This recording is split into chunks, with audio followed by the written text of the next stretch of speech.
Hey, what's good, everybody? It's me, your hero, Benjamin Banks, and you're watching a brand new episode of Leveling Up with Benjamin Banks. And joining me, as always, is my co-host from the Leveling Up with Benjamin Banks podcast. I was about to call you Rebellious D, but as you see, the Speed Force, they snatched him back up right before we started the interview. But instead, I always got my other co-host, Triple T, Double Don't OT. say no. Terrific. Bro, you got like a whole name now. Nah. So okay. All right. Well, anyway, we are ruined joined by somebody. I didn't ruin anything. We are joined by, somebody who is phenomenal. They're an actress. They do stuff on film, theater, voiceover work, and that is Marissa Duran. Marissa, how are you doing today? Hello, I am good. I had 2 recording sessions earlier, and now I'm here. So it's just a day of voiceover. Hey. That's what we like, man. You stay busy. It's just like you get the business out of the way, and now it's time to party because we're going to have a good time on Leveling Up with Benjamin Banks. And after this, audio mullet. Play video games. So there you go. Hey, and after this, I'm heading to the gym. Hey, it's crazy. Like I had hit Marissa up the other day, and I said it was like 2 a.m. in the morning. I was like, yeah, I'm just finishing up at the gym, but I'll send you the link tomorrow.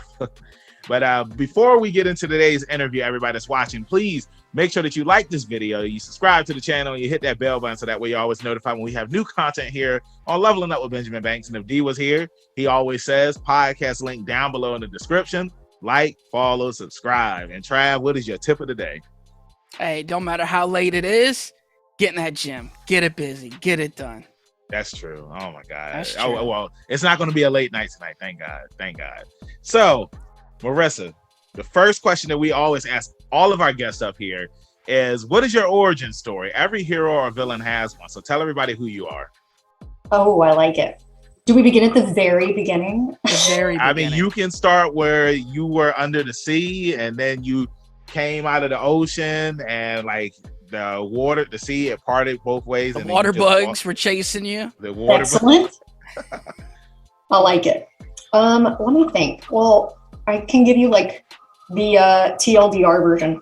So back in 2nd grade, my mom enrolled me in like a summer theater variety camp, and we did a whole bunch of stuff where we like learned dances to different songs. Like we learned to dance to Twist and Shout, and then we did some like I know, right? And then we did some like little scene writing exercises, and then we performed them, and of course it ended in like one big performance. And of course, none of us realized like how much I was going to enjoy that. But as soon as the camp was finished, I was like, I want to do more. So that got me started. And I did theater all through elementary school at different places. And then in middle school, they started offering it in school. So I did that. And then I got super burned out because I been doing it for so long without stopping. So at the end of 8th grade, I went into high school and I was like, okay, I'm going to do choir instead. So I did choir and drill team.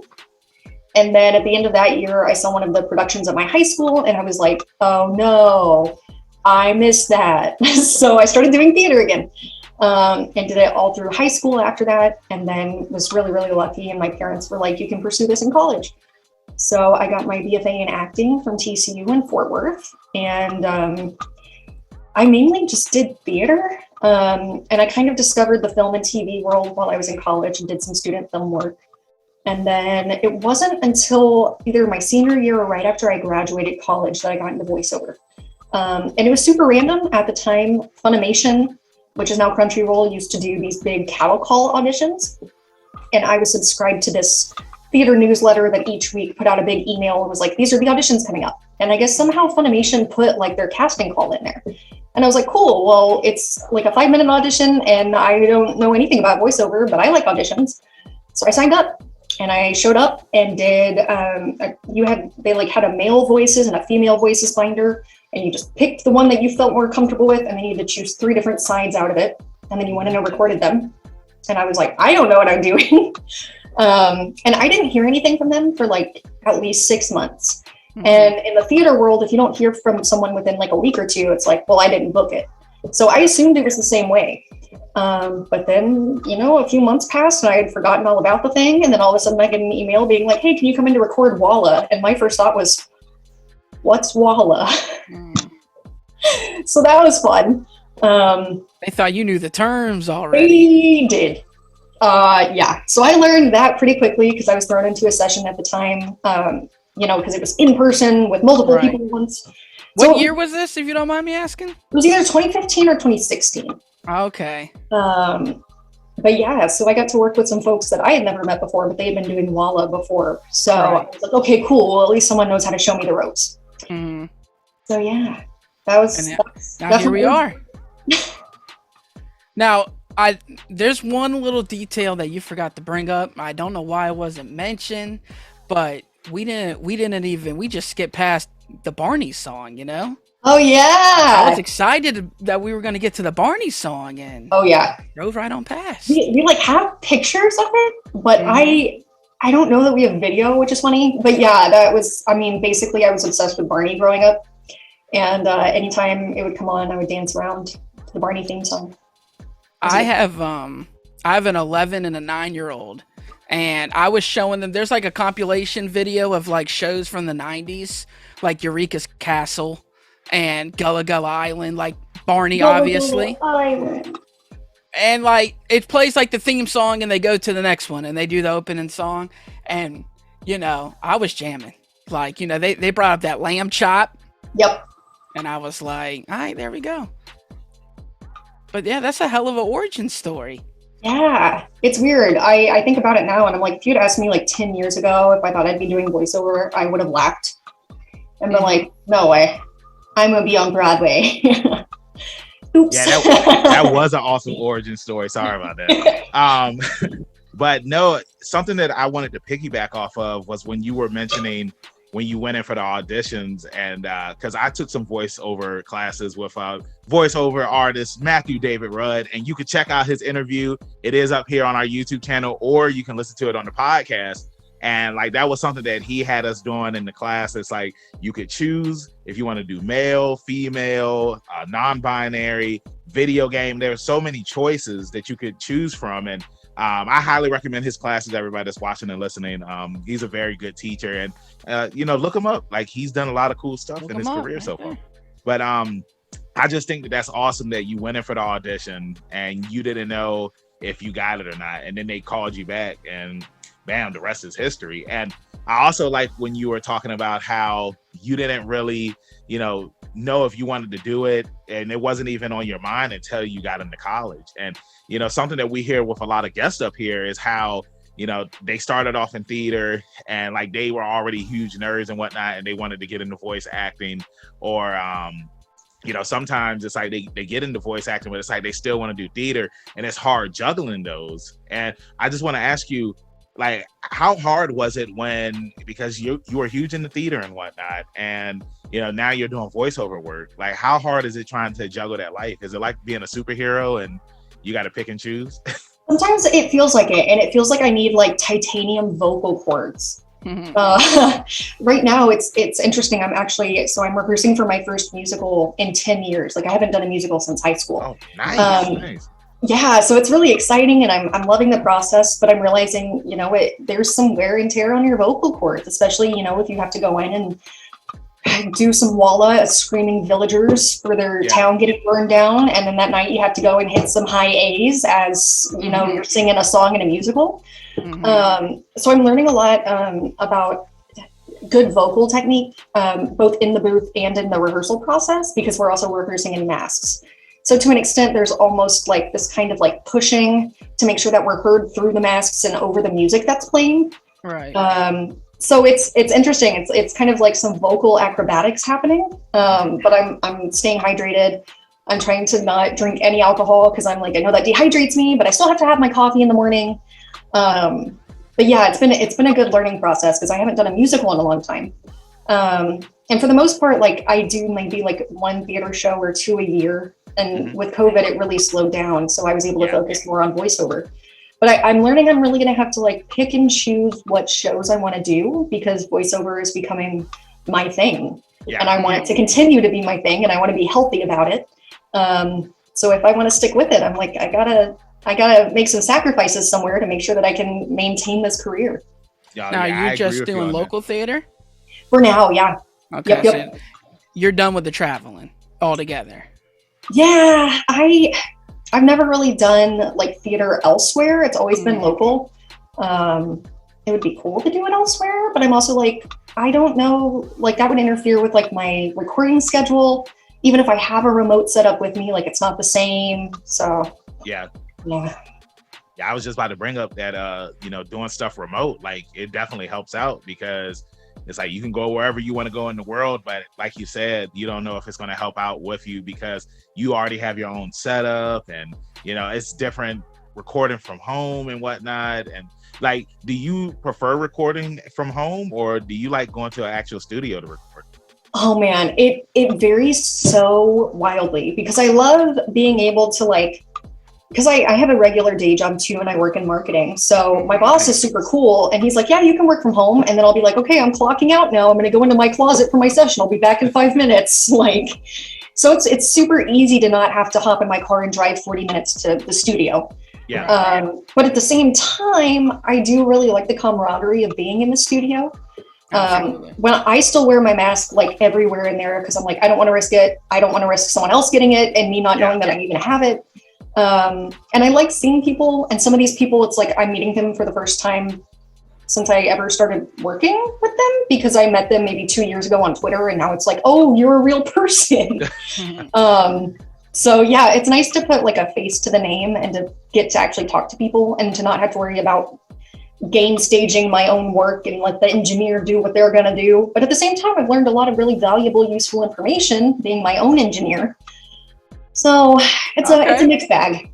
Well, let's talk about that for a little bit, because anytime we can get into the nerd talk of stuff, and I didn't expect you to mention game staging. Now, I just always assumed y'all kind of just recorded what you recorded and sent the sessions over. I don't know what your particular rig is. I know a lot of y'all use Adobe Audition, but yeah, so talk to me about that. What are they having y'all do as far as, and what are you working on as far as your game staging and sending back to them? Yeah, so it's been really interesting. I've learned a lot about audio editing and about my own rig just over the last few months. I was working with Bang Zoom recently, and they do things very differently than even Crunchyroll did when we were doing remote. So it's been a really interesting learning process. I've learned a lot about my mic and my interface seem to be pretty quiet to other people, but to me it can sound kind of loud. So usually having my gain at like a 6 or a 7 sounds like a normal volume to other people. So that's something I've had to get used to because to me that looks like it would be loud. And so from there I'm like, okay, so if that's my average volume, then to be quiet doesn't need to be as high of a gain for them to hear me. But also if I'm yelling, like I don't have to turn it all the way down. So that's been interesting. I've learned a lot about how, like, if you open Zoom first and then you open Source Connect, sometimes like your mic can connect to Zoom first and then it interferes with your audio. And it's just like, there's so much technically that I didn't know about or understand before. And I'm slowly figuring it out. But I still use Audacity for my DAW because I'm a noob. But I have it down to a science in my head, so it's like really easy for me. And if I were to try and download Audition and pay for it, I'd be like, oh no, I have to learn this now. So I know at some point I'll make the jump. I just haven't done it yet. Yeah, it's definitely a lot that goes into learning anything. You know what I'm saying? And I know we just interviewed Austin Tyler, who is a mix engineer and whatnot, and like Trav was saying, it's always awesome when you find out, other things behind the scenes other than, because we interview voice actors all the time and actors and whatnot. But when you learn about, the stuff when it comes to putting the sound together and, matching the mouth flaps and all that other stuff, it's always interesting to learn about that type of stuff. Something I wanted to piggyback off of what you were saying for, preparing for the musical and whatnot, and, just making sure that you're not drinking any alcohol and whatnot. I'm the same way when it comes to wrestling shows coming up, because I'm going to be wrestling in this month and at the end of the month. And, one of the things that I always stress is just like, I can't have any alcohol. I got to make sure that I eat the right foods and all that stuff, because it's like, you just want to be able to, look the part and be at your best. And if you have that one drink or have that one food that you really want, like sometimes it can mess up a lot of stuff, Yeah, it's so weird. Mm-hmm. See, I don't know. I work behind the scenes. I can do whatever the hell I want. That's fair. Even though I'm not a drinker, I stay with the high quality H2O. Yeah, I don't have your mine boy be right eating now. what he wants. Yeah, I don't have my water. I meant to bring it in here with me tonight. And hey, as long as you got the remote. Yeah, I stay with the remote. I always stay with the remote. So, Marissa, something I want to ask you now was, how was it when you got into your first voice acting gig? Oh man, so I guess technically, so my very first one was a Walla session, and I don't remember a whole lot from it other than I felt like I was way in over my head because I had absolutely no training in voiceover. Do you remember who was there with you? Not entirely. I don't know why, but I feel like Rachel Thompson might have been one of them, but I could also be wrong. But I know that she was in one of my like earlier sessions. Yeah, I sure wish I remembered, and I wish I like wrote it down, but I don't remember. But they had done Walla before, and so I was like, oh, cool. I'm going to learn from people that know what's up. And I learned pretty quickly that like when it comes to Walla, a lot of it like their mouths aren't as specific, and so you can be a little more lax with what it sounds like. So it's a really great way to learn how to do ADR. And then, yeah, I want to say it was probably just like an hour worth of Walla. And it was for a show called Showman Sample. So yeah, that was fun because it was just a bunch of girls like being girls and like fawning over a guy. And I think there's like one episode where they go to this like McDonald's and none of them have ever been to like a fast food restaurant before. So they're just making like all of these shock noises. It was, good times. So, getting into like your first actual like speaking role, like where you weren't doing Walla, like how was that? So crazy. I always love telling this story because people are like, wait, really? But I was cat sitting for a friend the weekend that I got the audition for Horimiya. And so I was literally staying at their house and they're like, I don't know, 10 or 15 minutes away from me. Mm-hmm. But I still waited until the last minute to record this audition because I was like, I mean, okay. So it was like 11 o'clock on Sunday night and it was due Monday morning. So I drive home and I record it at 11 o'clock at night and I auditioned for Hori and I auditioned for Kono, Sakura. And I was like, if anything, I'll get Sakura because she is like not a lead. And I was like, I don't really have any practice with like main roles, so that's like a good stepping stone. So I set my goal like very low because I was like, I don't expect anything. Like I'm just auditioning. That's my job. So I submitted it. And then I think it was on Thursday of that week. I was working at Starbucks at the time and it was like, I don't know, noon and it had slowed down a little bit. So I pulled out my phone and I was checking my email and I had gotten an email from Funimation and they were like, hey, can you come record with Caitlin on Horimiya tomorrow for Kyoko Hori? And it didn't register. I was like, what character is that? So I literally had to Google it. And then I was like, oh my God.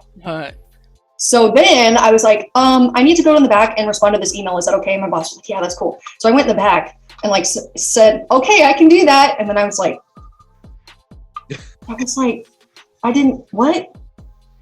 I didn't know anything about the show. I didn't know it was such a big deal. Like, had no idea. So that's how it goes in anime when you're a bit of an outsider. And since it was during COVID, they were still in their old studio at the time, but their COVID protocol were really, really strict. So I was the only person, like there was a security guard that would let you in, and there were maybe a few other random people like in a booth in a particular like room. But I was the only like the engineer and the director were both in their houses. So I was the only person in that particular studio. So everything was just audio. Like I didn't see them. I didn't like, so it was kind of like a weird like dissociation kind of thing. Yeah, it sounds weird. It sounds like a horror movie. Yeah, it was so weird. I was like, is this really happening? Like, are we sure this isn't, am I being punked? Like, bro, my first thought came like Scream 3 when they're in like the movie studio. It's just, we had just interviewed Robert Roxdale, and he was telling us what was it for the famous Jet Jackson? It was when he went to audition for the famous Jet Jackson in some random warehouse. It was like a warehouse. Canada. Yeah, that's so sketchy. I would have been like, I don't really feel comfortable. No, it's crazy. Now, you know, to piggyback off of something that you had said, because you didn't really know what the anime was and whatnot. For some of the roles that you had done after that, like, do you like? What's the question I'm trying to ask here? Like, do you try to like dabble in a little bit of everything so that way you know what you're getting into before you audition for it? Usually, yeah. I know not everyone likes to kind of watch like the source material because they don't want it to influence their take on a character, but I think it's helpful. I want to know the storyline and I want to know what that character arc is. So if I can watch the whole series, awesome. But if there's only like one episode out, I'll go ahead and watch it because it gives me some sort of context for the lines. Even if that's not necessarily important and they just want to see how you act. Like when I got the Horimiya sides, I don't think any of it had come out yet. If it had, maybe the first episode, but I didn't watch it. I just recorded the sides how I would say them, which I guess is what got me the role because Caitlin, I guess, had been asked like, what made you think that she was the right fit for the role? And Caitlin was like, it was refreshing and it was different. Yeah. And it's because I wasn't doing an anime read. I was just being me, which is really, really funny to think about. Yeah, I think it's the best route to go. Yeah, that's what I was about to say. Because it's like in the voiceover class that I was talking about earlier, sometimes it's the best route to go. Like Trav said, is just to be yourself, because sometimes you could try to do an impression of somebody or you could try to do an accent or something. And then say you were just doing that accent just for the read, right? But then it's just like the people, they're like, well, we want you to do that accent all the time. And if that's what they want, then that's what you're going to have to do, you know? Have you ever been in a situation like that where it's just like you read it a certain type of way and it was just like, yeah, we want you to read it like that all the time with that accent or and the way you're talking or anything like that? So it's interesting. With Shadow's house, I play Lou and Louise. And Lou is very subdued and like kind of monotone and flat. Whereas Louise is like very uppity and like in the first like couple of episodes when she appears, I pitched her pretty far up. And looking back, I realized that was a mistake because for me, that's not super sustainable. So she can have moments where her energy is really high and her voice goes up, but I can't consistently stay at that level vocally. Like I just physically can't. So if you watch the show, you notice after a few episodes that her pitch comes down a little bit to where it's not as annoying and shrill because I realized that was not sustainable. So that's something I kind of learned the hard way, but it was a really good wake-up call for me because I know exactly what my vocal type is. I know what my limits are. And I know where it starts to sound really annoying in my range, and I don't want that to happen unless it's like truly a character choice. So yeah, it's been a good learning experience. That's literally the answer to Elizabeth Olsen as Wanda not doing the accent anymore. Like that's legitimately the answer. Is it just wasn't sustainable for her to continue to do that accent as her character became bigger parts in the movie. Right. Well, and I think everyone would agree that the acting needs to come first. And so if your accent or your inflection or your pitch is impeding your performance, that's bad and it needs to change.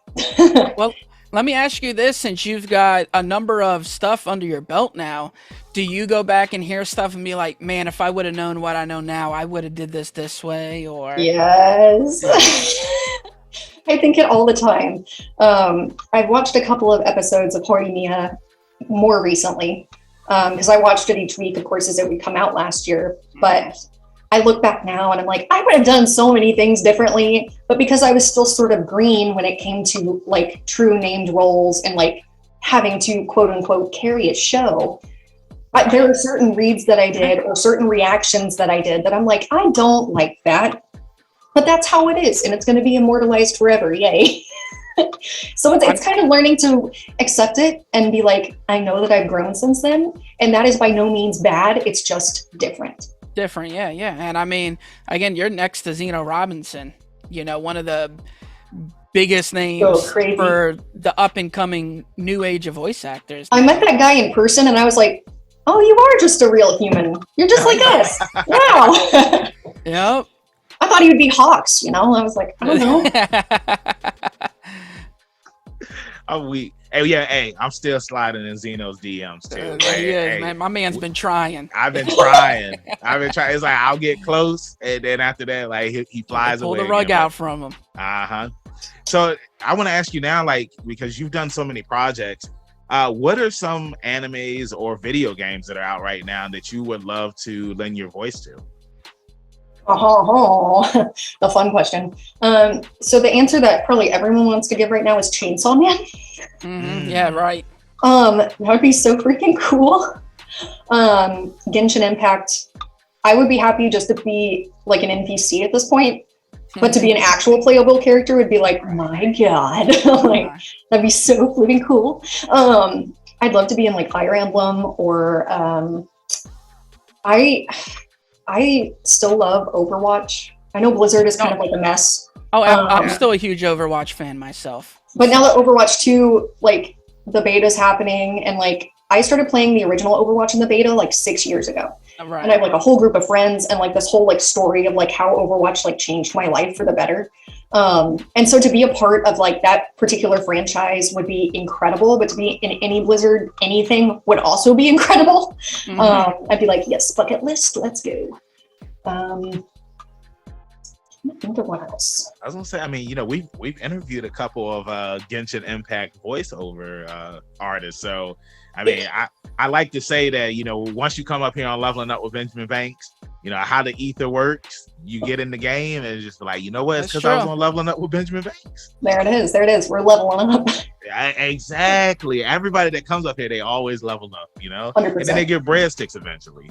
Yeah. Eventually. And I'd love to be like a scrappy young male protagonist, kind of like Black Star from Soul Eater.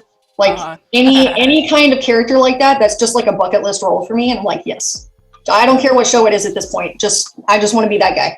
Maybe you can be the next Edward Elric. Yeah, there we go. Hey, then they keep on talking about the Yu Yu Hakusho revival that people want, and then Hunter x Hunter's coming back. So I mean, you never know. Crazy. There's so much. There's just so much happening right now. There's just so much. So have you? Go ahead, Trav. I don't know what your anime intake was before this, because you were so consumed with theater, but what is it now compared to what it was as far as you being involved in that world? I feel like I consume a lot more like manga and anime. I don't even remember what year it was, to be honest, but the first anime I ever watched was Soul Eater. Yeah, and I think that was a good start because that was what kind of like spurred me to think that I could do this. Because I heard Brittany Karbowski on Black Star and was like, what do you mean there's a girl voicing a guy? That's a thing? Because in theater and film, it's so based on what you look like. And like, I feasibly couldn't, even if I sounded like it, couldn't play that unless they really changed my look. So it was just really eye-opening to be like, it doesn't matter what I look like. It only matters what I sound like. Exactly. And I found that very freeing. So yeah, that performance in particular, thanks Brittany, really, really inspired me. And I was like, okay, maybe I want to actually kind of look into doing this for real.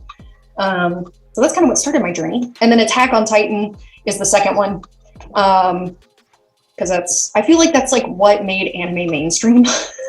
You know what's crazy? And it's like because I do a segment or my own series called Who's That Cosplayer when I interview cosplayers, and the cosplayers that are a lot younger than me, they'll say that Attack on Titan was the first mainstream anime, and I'm just sitting here just like, man, when I was younger, I thought Dragon Ball Z was the first mainstream anime, And it's funny because maybe like it doesn't like count to an extent, but like I grew up watching Kiki's Delivery Service, and people are like, Studio Ghibli doesn't count. And I'm like, but it introduced me to a different form of animation that I wasn't used to. Exactly. And I still love it. Like, I think it is so, it's just so wholesome. And I was like, this is so pretty. I don't know if you can't see because my chair's blocking it, but I have Gigi right behind me. She's on the shelf. Yeah, that's my favorite Studio Ghibli movie is Kiki's Delivery Service, because it was the first one I ever saw. And so it's like, it just holds a special place in my heart. And to piggyback off of what you were saying, I remember on Facebook a couple of years ago, somebody had made this post saying, if you watch Toonami growing up, that doesn't count as real anime. And I'm just like, how? I mean, it was everybody's gateway into anime, and and like they were showing anime on there. So like, how that statement, it didn't even make any sense. And he was just like, no, he's like, Dragon Ball Z is, and I'm like, all right, you know what I'm saying? Like, come on, man. I remember when I was younger, I have one of my male cousin is like 3 or 4 years older than me. And I remember he would watch Dragon Ball Z, and I was so bored and could not figure out why he liked that show. And I look back on it now and I think that is so funny, because I watched DBZ Abridged, which is not the same thing by any means, but it like, I was like, oh, this is what this show is kind of about. In all fairness, Abridged has a much better story than the actual. It's so I heard it's so good. I've never watched it, but like I've heard nothing but good things about it. And something else too that I wanted to piggyback on when you were talking about when it comes to voice acting, and it's just like, say if you do want to voice a male character, you look at Masaka Nozawa. She's been voicing Goku for decades now, you know. And I remember when she had said, when they were transitioning Goku to an adult, she thought that they were going to replace her because, you know, they didn't need Goku as a kid anymore. But because she had been voicing the character for so long, they was just like, no, you're going to continue voicing the character. So you just never know. It's just like I'm trying to think of a show. I'm trying to think of a show like where there's a kid and then they grow up. They really don't do that anymore. I feel like that was. Not really. I mean, I guess in Naruto. I mean, because I'm mad I can't remember her name. I can't think of her name neither. She was in Lab Rats though on Disney Channel. Isn't her? It's Stephanie, right? She was the principal. I'm mad. I'm about to look it up. I feel so bad. But in all fairness, we're talking about a 3-year difference. We're not talking about a child that became, a full-on adult. I mean, well, Naruto was a child, and then now in Boruto they're an adult, and she's been voicing Naruto since what, the early 2000s? Yeah, about 03. And the same thing with One Piece. So I mean, you never know. It's like you might start off in one series and then you're doing Dragon Ball Super and Super Plus and all that stuff. I mean, you never know where your career is going to take you, you know, especially too if the fans love you. Now, and speaking of fans, have you ever been invited to any conventions to, you know, meet any of your fans, or has it just been strictly just on Twitter, people praising you for your?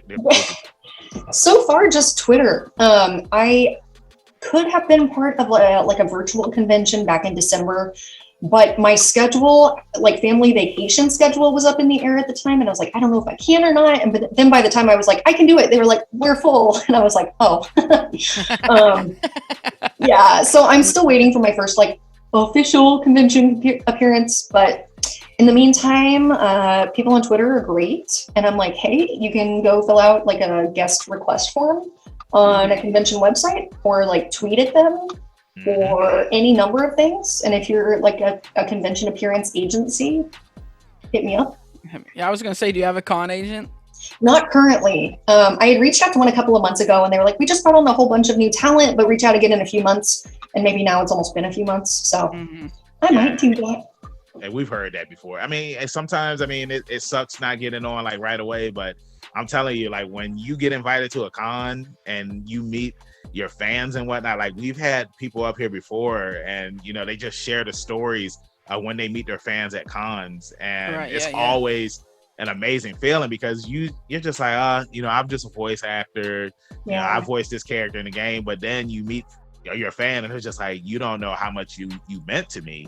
And you know, hearing your voice, and you know, it helped me get through a rough patch in life. Like, have you ever encountered something like that on Twitter with some of your fans? Somewhat. So when Horimiya first came out, I would say after the first like 5 or 6 episodes, I had someone email me and they were like, I want to send you a letter. Is there an address I can send it to? And so I sent them. A little sketchy, but I know, yeah. So I was like, I don't technically take fan mail, but you can send it to Funimation's studio address and they can get it to me. And this was kind of when they were still trying to move to the new building. So this person, I had completely forgotten about it. They had sent it to the original Funimation address and it had gotten returned to them. And then I emailed them back and was like, I have a new address for you. And so then they sent a second one to the new address, but the first one in the meantime had made it to the new address because it was forwarded to it. So I ended up getting 2 of the same letter this year, like a year later. It took me a year to get these letters, but I finally got them like 2 weeks ago. And I opened it and I was like, oh my God, I forgot that this was a thing. They glitter bomb you. Yeah, no, that would have been funny. It was like they glitter bombed me with feelings. Right.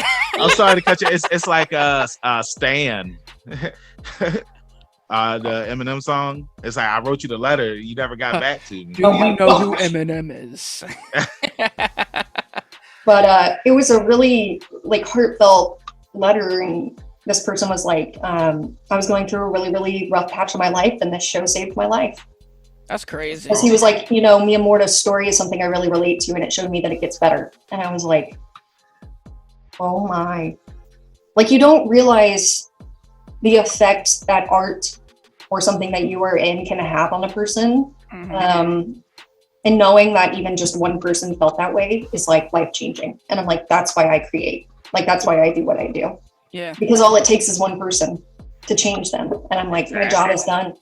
And I feel like you can't really relate to them emoting those feelings to you because, like, you'll never understand what you're doing. Like musicians, for example, they won't understand the song that they wrote, what it did for somebody else. Like, they'll appreciate it and stuff like that, that it touched somebody like that, but they won't really fully grasp how much it did for that person that's telling them. And it's just like that with any movie, anime, cartoon, stuff like all that stuff's so important. I mean, look at Owl House and Amphibia right now and how important those 2 cartoons have been for up and coming LGBT girls and boys and non-binary kids coming up, having that there for them.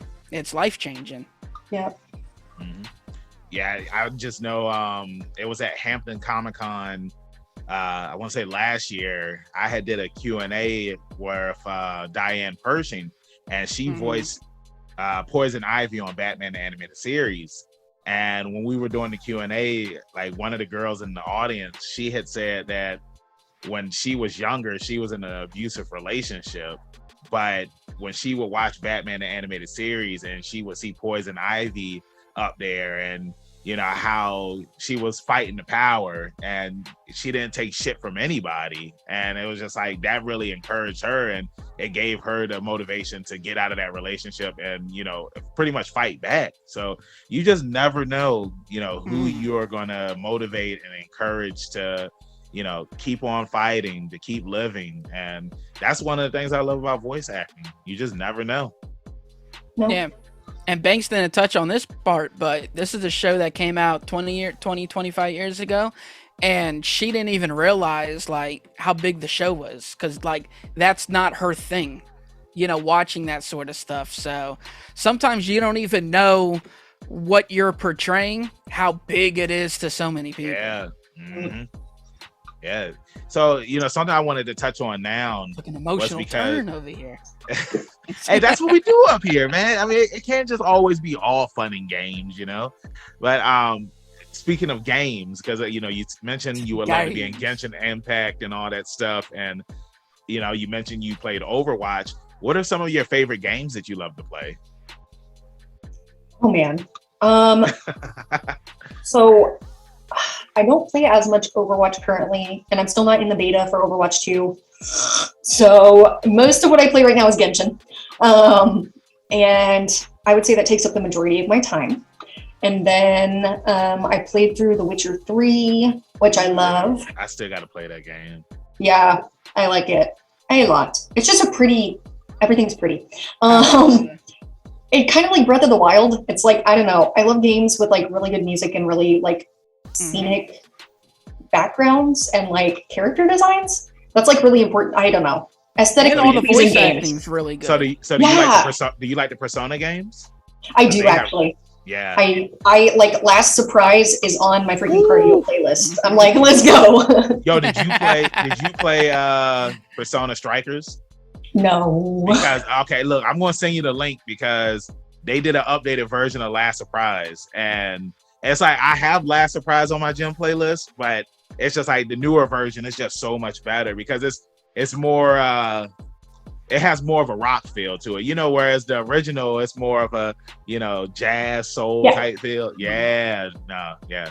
You got to play Persona Strikers if you have the blood going. Excellent. Yeah, but I mean, and that's to piggyback off what you were saying, like just those vibrant backgrounds, and that's why I love the Final Fantasy games, because it's just like just looking at everything that's going on, listening to the music. I'm on a Final Fantasy X kick right now, and just listening to the music from that, because that was my favorite Final Fantasy. I love Final Fantasy IX, but it's like the more that I think about it, I'm just like, yeah, I think I like Final Fantasy X a lot more, even though some people don't like Final Fantasy X.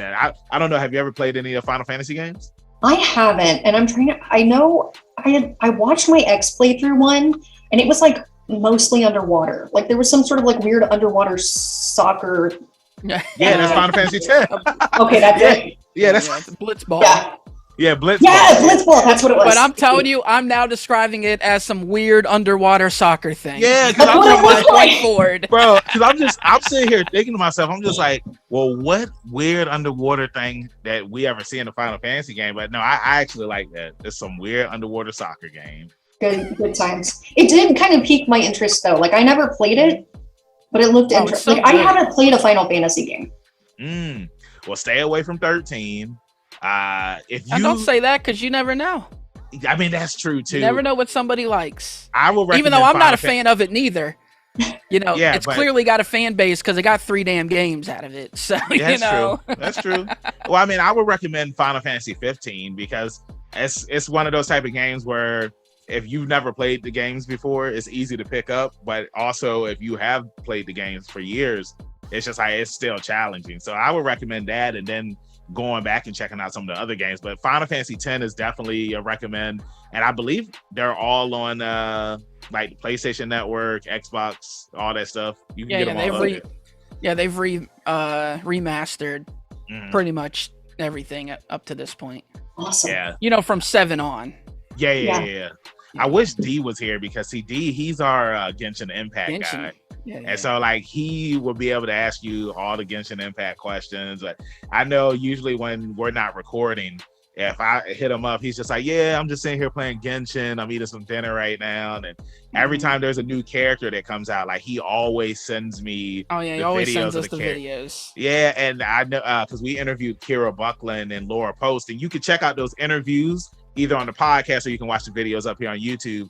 And he was just like, see, man, it's like we interviewed them up here on Leveling Up with Benjamin Banks, and then they got the parts in Genshin. And that's why I'm just like, yeah, you never know. You come up here, you level up. Yeah, you never know. That's awesome. Now, one more question I do want to ask you is, are you looking to doing any more like actual film and TV? Oh, good question. Or are you just really trying to stay behind the camera now and just do audio work?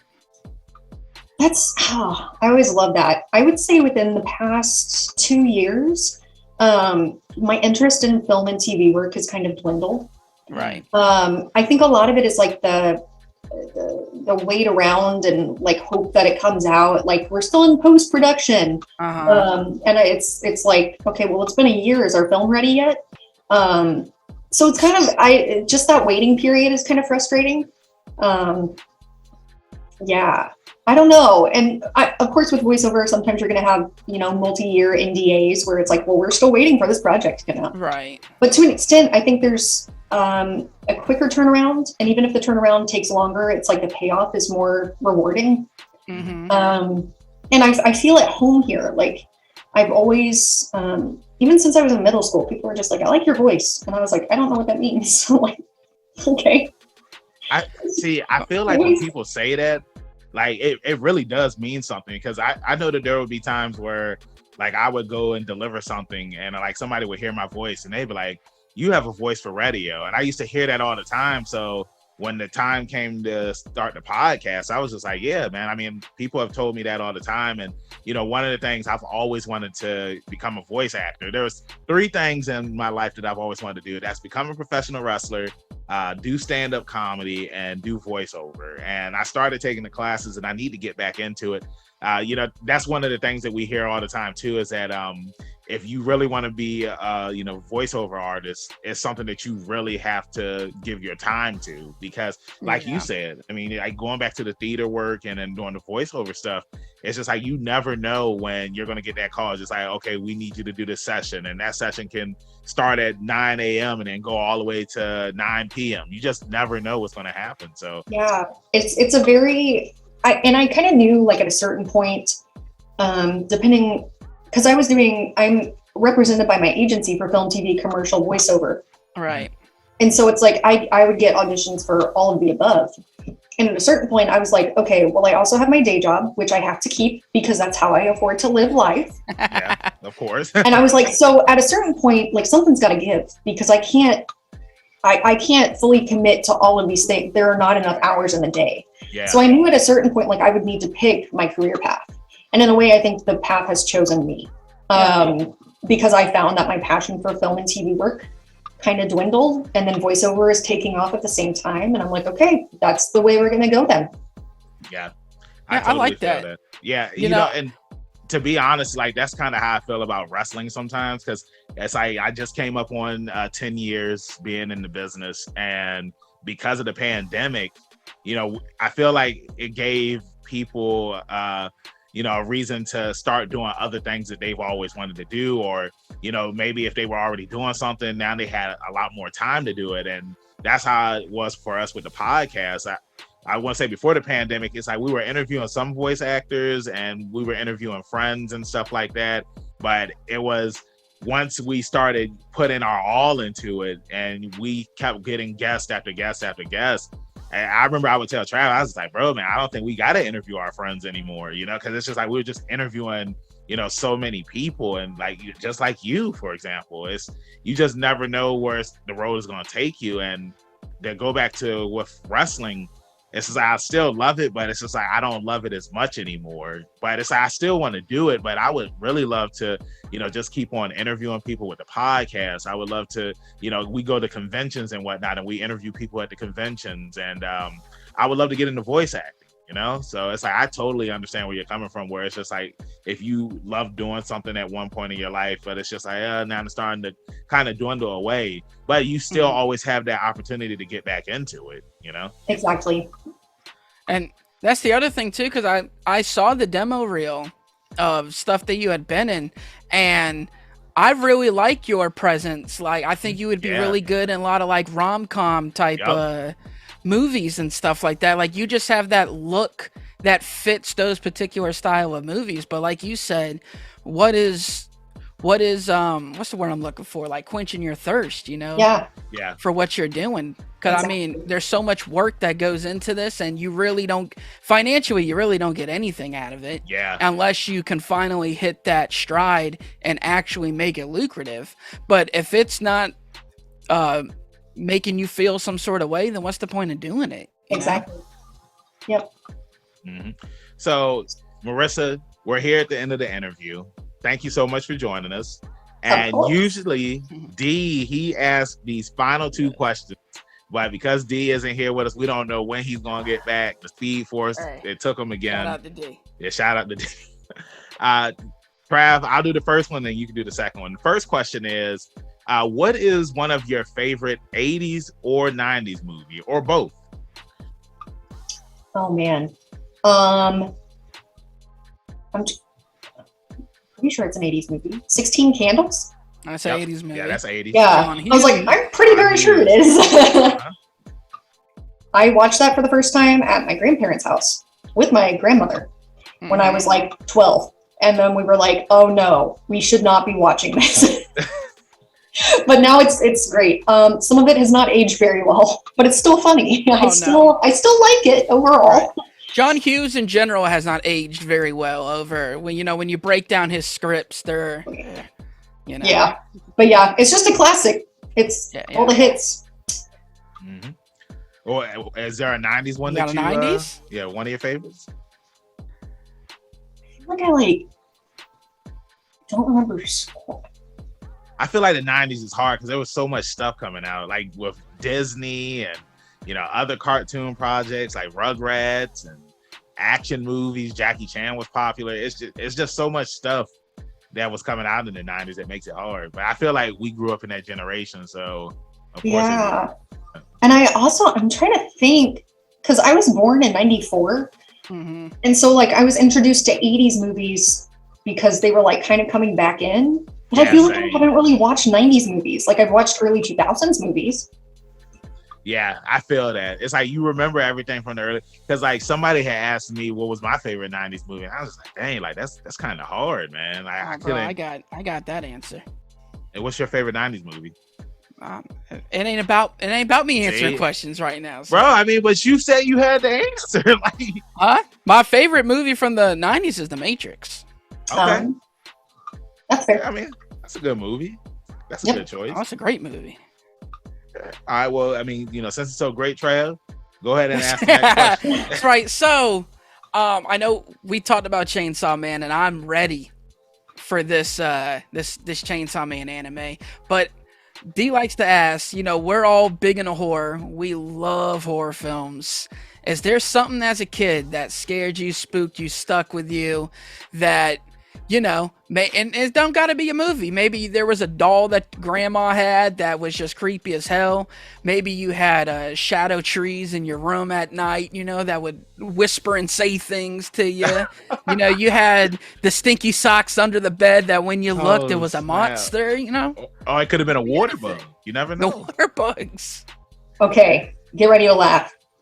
You would think this was a stand-up comedy bit. As a child, I was terrified of automatic flushing toilets. They do kind of spook you when you don't expect real it. facts. I wasn't finished yet, sir. Why are you flushing? I up until I was like 10, I refused. I would not use them.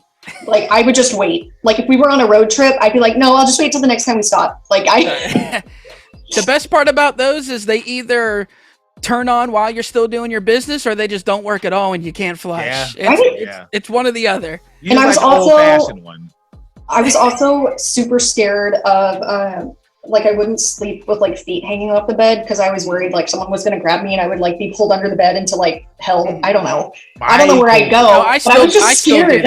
My feet don't hang off the bed. No way. No. That's funny. And just like my feet can't be outside the blankie. Bro, them feet's got to get tucked, or they could disappear real quick. Somebody could snatch them up. And I don't know. I was never. I don't know. I usually had like a bunch of shoes blocking underneath the bed, so it's just like I wasn't afraid of that. But definitely, like if the closet door was open or something, I would think that there was somebody in the closet. Hey, we know about my closet door. Yeah, your closet door stay open. He ain't in there. He ain't in there no more. Yeah. We threw him. We kicked him out, no, I totally understand that though. But no, Marissa, thank you so much for joining us. Like I said, you were awesome. Absolutely. Thank you. It was a fun time interviewing you. And before we let you go, let everybody in social media land know where they can find you at. Awesome. So, Twitter, I would say, is probably where I'm most active these days, and my handle is at MarisaDuran_ because somebody took my actual name. On Instagram, it is just my name though, at Marissa Duran. And then on Facebook, I have a fan page that you can like and follow, and it is Marissa Duran Actress. No, I changed it. Marissa Duran Actor? I changed it recently. It's one of those. You'll find it. Have my face on it. You'll know. Yeah. It's just like when you type in Benjamin Banks. I'm the first person to come up. If not, then I need to contact Mr. Zuckerberg. You know what I'm saying? That's all we saying right now. Trav, let them know where they can find you at, man. That's right. You know, you can find me on the Instagram at ZK Audio. I'm also on the Twitter at TRAVIOSZK, where I'm also on Letterboxd. I'm rating my daily movie watches. And last night, your boy finally watched The Man from Toronto, that new Kevin Hart and Woody Harrelson movie. And I gotta say, you know, I miss Kevin Hart with The Rock. That's what I'll say. The whole time I watched the movie, I just thought, man, I wish The Rock was in this. No, but hey, it's a pretty good film. It's a nice buddy cop movie. I check it out. They're a good comedic duo, you know. I mean, right. I agree. And Woody Harrelson all of a sudden got old and bald and became a badass all of a sudden. So I don't know when that happened, but I'm here for it. Between this and Venom, you know, we got a badass on our hands. Yeah, that's true. That's right. Well, I mean, he had the wig on in Venom, though. That's right. Damn right, he had the wig on. But hey, you know who don't got the wig on? My man Banks. So where they gonna find him at? Hey, you can find me, your hero, Benjamin Banks, at KingBenji_Banks on Twitter and Instagram. You can find me on Facebook at Benjamin Banks. I should be the first person to pop up. If not, then I need to contact Mr. Zuckerberg. Thank you again, everybody, for watching this interview. Make sure that you check out some more interviews that we have here on the channel, along with reviews and reaction videos.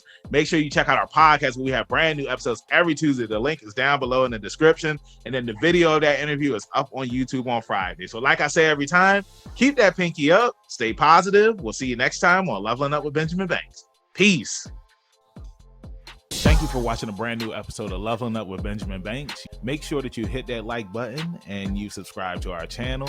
Hit the bell button so that way you're always notified when we have new content on our channel. Make sure you check out our podcast, where we release new episodes every Tuesday, and the video of that episode is uploaded on Friday. And you can find new episodes of our podcast on all podcast platforms. Make sure you follow all the Leveling Up with Benjamin Banks social media accounts at Leveling Up Banks on Facebook, Twitter, and Instagram. Also, we have a Patreon. If you're feeling generous and would love to donate to us, it's at Leveling Up Banks. And huge shout out to our patrons. We really appreciate you and thank you for the support. We'll see you next time on Leveling Up with Benjamin Banks.